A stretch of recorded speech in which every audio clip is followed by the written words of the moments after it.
They couldn't have done that, you know, Alice gently remarked. They'd have been ill. So they were, said the Dormouse.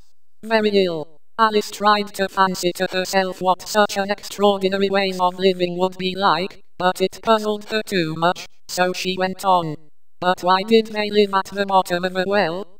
Take some more tea, the March Hare said to Alice, very earnestly. I've had nothing yet, Alice replied in an offended tone, so I can't take more. You mean you can't take less, said the Hatter. It's very easy to take more than nothing. Nobody asked your opinion, said Alice. Who's making personal remarks now? The Hatter asked triumphantly. Alice did not quite know what to say to this, so she helped herself to some tea and bread and butter, and then turned to the Dormouse, and repeated her question. Why did they live at the bottom of a well? The Dormouse again took a minute or two to think about it, and then said, it was a treacle well. There's no such thing. Alice was beginning very angrily, but the Hatter and the March Hare went, sh, and the Dormouse sulkily remarked, if you can't be civil, you'd better finish the story for yourself. No, please go on, Alice said very humbly. I won't interrupt again. I dare say there may be one.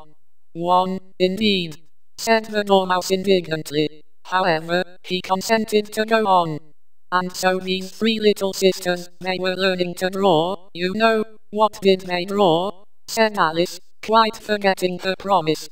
Treacle, said the Dormouse, without considering at all this time. I want a clean cup, interrupted the Hatter. Let's all move one place on. He moved on as he spoke, and the Dormouse followed him. The March Hare moved into the Dormouse's place, and Alice rather unwillingly took the place of the March Hare. The Hatter was the only one who got any advantage from the change, and Alice was a good deal worse off than before, as the March Hare had just upset the milk jug into his plate. Alice did not wish to offend the Dormouse again, so she began very cautiously. But I don't understand. Where did they draw the treacle from? You can draw water out of a water well, said the Hatter. So I should think you could draw treacle out of a treacle well, eh, stupid? But they were in the well, Alice said to the Dormouse, not choosing to notice this last remark.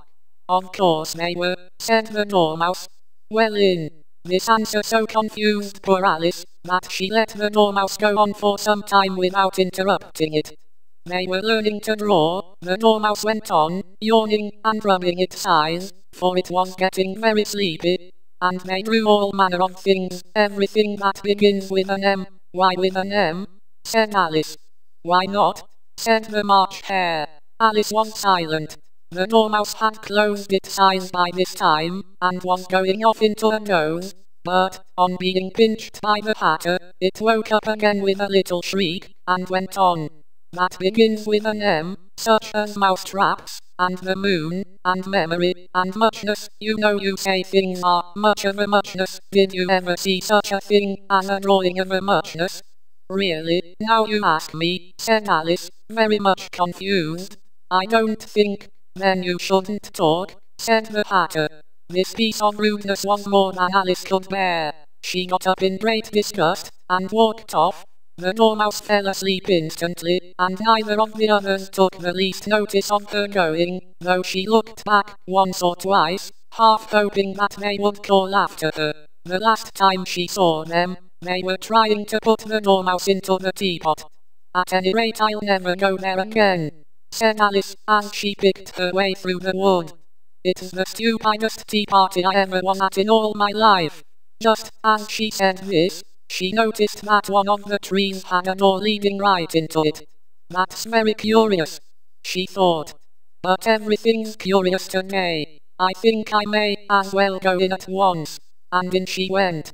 Once more she found herself in the long hall, and close to the little glass table. Now, I'll manage better this time, she said to herself, and began by taking the little golden key, and unlocking the door that led into the garden. Then she went to work nibbling at the mushroom. She had kept a piece of it in her pocket, till she was about a foot high. Then she walked down the little passage. And then she found herself at last in the beautiful garden, among the bright flower beds and the cool fountains.